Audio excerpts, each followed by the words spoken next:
What's happening, everyone? I want you to take a look at this and see how difficult it is for Kristi Noem to commit to telling Donald Trump no.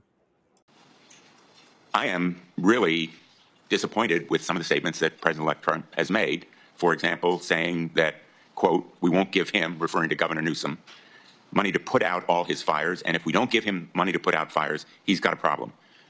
Withholding money from California or other states, it's not an unfounded fear. In the last administration, there were public reports about President Trump withholding money from the state of Washington because of his disagreements with Governor Inslee.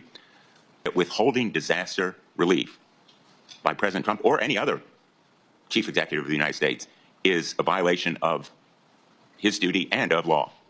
Well, Senator, leadership has consequences. And looking at the tragedy that's happening in California, I want to ask you yes or no, with all due respect. Yeah, it's an easy. What's happening in California is the ramification of many decisions over many years. But under my leadership at the Department of Homeland Security, there will be no political bias to how disaster relief is delivered to the American people. So if President Trump were to say to you, we're going to withhold money from Connecticut or Michigan or any of the states, Iowa, because we don't like the governor or we don't like the politics of the state, you would stand up to him and say, Mr. President, we need to allocate that money. Well, Senator, in 3 days, President Trump will take an oath to uphold the Constitution and the rule of law in this country, and he will do that, and I'll be glad to have him back. And I don't speak to hypotheticals, which is what you're asking me to do, but what I will tell you is that as Secretary, I will do the same. I will deliver the programs as the Well, it's laws more than a dictate. hypothetical, with all due respect, and I apologize for interrupting you, but my time is limited, as you know, as a veteran of these hearings.